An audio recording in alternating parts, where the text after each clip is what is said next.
كل سنة وانتم طيبين. النهاردة ان شاء الله هنعمل مع بعض نوع من السمبوسة المقرمشة المورقة. غير خالص السمبوسة اللي بتتباع في السوق. طبعا انتوا عارفين ان لفة السمبوسة بقت غالية جدا دلوقتي، فاحنا هنعمل نوع احلى منها كمان. بيتعمل في اوزبكستان. طيب انا هتكلم على نص كيلو من الدقيق.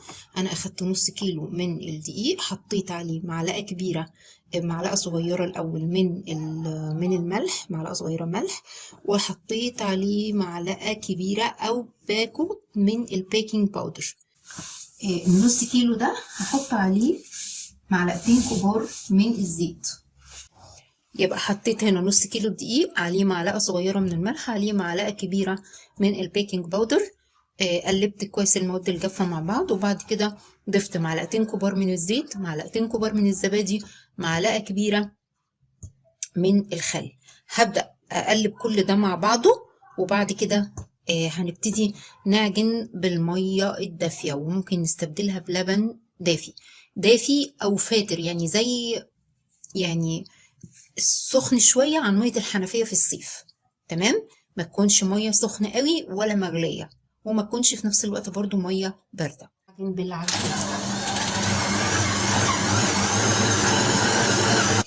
شايفين يا جماعة العجينة كده خلاص خلصت العجن بتاعها، خدت في حدود من 5 ل6 دقايق عجن، ولمت وبقت جميلة. ما هيش عجينة ناشفة، ولكن عجينة برضو مش ملزقة، يعني ما هيش عجينة مفتوحة.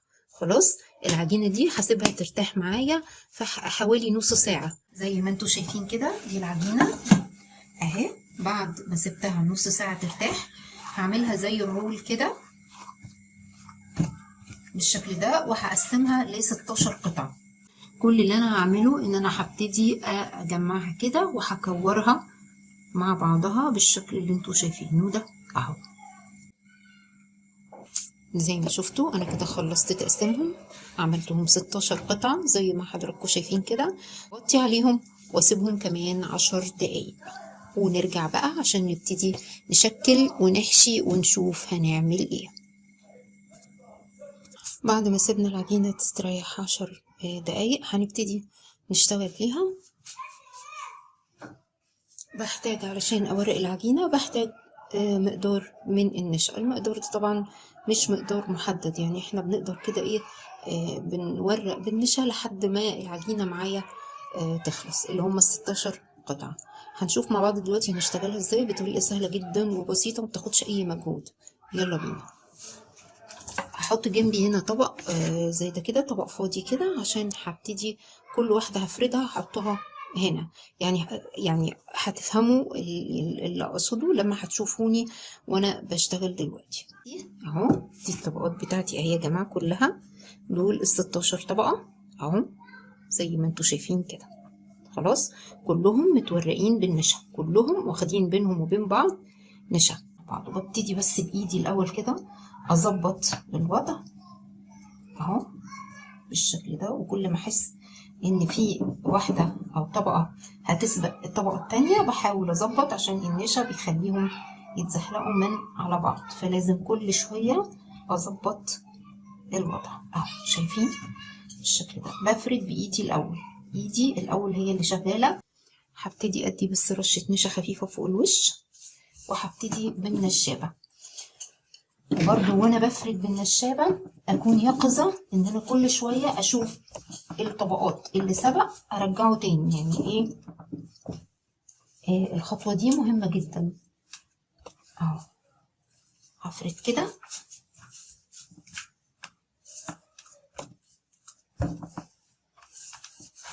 بتاخد وقت شوية على ما بترق معانا، عشان انتوا عارفين دول 16 طبقة، و16 طبقة دول مش حاجة قليلة. ده الحجم اللي انا وصلت له. فهنبتدي دلوقتي نعمل ده رول.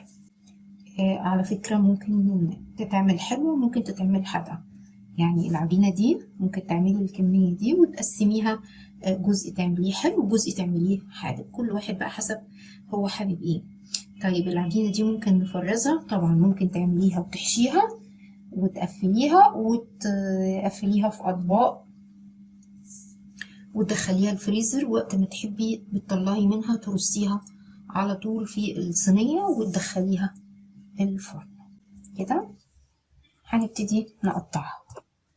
طبعا يفضل ان انتي تقطعيها القطع متساوية. بالنسبة للأطراف الصغيرة دي أنا هقطعها كده وهحطها على جنب دلوقتي. شايفين مورقة ازاي؟ مش عارفة هي واضحة ولا ايه، بس هي مورقة جدا. دي الكمية اهي بعد ما قسمناها كلها بالشكل اللي انتوا شايفينه ده كده. عملت ايه بقى للحشوة؟ جبت حوالي نص كيلو من اللحمة المفرومة، عصقتها مع بصل وبسلة خضرة، وبعد كده تبلتها ملح وفلفل وجوز الطيب وزر ورد ولورا. خلطة التوابل بتاعتي اللي انا ما بغيرهاش وانتوا عارفينها من الفيديوهات اللي فاتت. اللي مش بيحب جوز الطيب ممكن يستخدم كبابة صيني. الحشوات حدث ولا حرج، يعني ممكن نستخدم لحمة، ممكن نستخدم فراخ، ممكن خضار بس معصب مع بصل، ممكن بصل مكرمل مع زيتون اخضر، ممكن جبن. عندك بقى الحشوات دي مفتوحة، انت ايه تفنيني فيها زي ما انت عايزة. هبتدي بقى احشيها ازاي او هعملها ازاي، تعالوا نشوف. بس اهم حاجة تقفلوها، تبقوا متأكدين انها قفلت كده. تأكدوا كويس انها قفلت من الحروف كده. خلاص اهو الجزء المفتوح ده ما تشغلوش بالكم بيه، هيقفل مع بعضه لما هتيجي تتخبز. اهو بصوا كده، اتأكد بس انها قافلة من تحت مع بعضها كويس جدا اهي بالشكل ده. بتاخد الشكل اللي انتوا شايفينه ده كده تمام. وهحطها عندي في طبق. ادي الكمية بتاعت السمبوسة كلها يا جماعة. بعد التشكيل سويته ازاي؟ حطيته في صينية مدهونة خفيف بالزيت بالسمنة او الزبدة، وبعدين دخلته على فرن سخن جدا، شغال من تحت ومن فوق. اذا ما عندكيش الاتنين بيشتغلوا مع بعض في وقت واحد، ممكن نشغل من تحت الاول وبعد كده نبقى نشغل من فوق. معايا بدخله في الاول 5 دقايق في الاول، بعد كده بكون مجهزة معلقة من الزبدة او السمنة الدايبة، بكون مدوباهم يعني، وبعد كده ببتدي احطها على وش السمبوسة. بيطلع عندي بالشكل اللي انتوا شايفينه ده. ممكن بقى نحط على وشه مثلا حبة بركة، سمسم، زي ما انتوا حابين. تمام. يلا كل سنة وانتوا طيبين. اعملوا وفرزوا السمبوسة الأوزبكي، وإن شاء الله هنعمل كمان العيش بتاعهم بتاع أوزبكستان عشان نتسحر بيه. هنعمله برضو في فيديو تاني إن شاء الله. كل سنة وانتوا طيبين.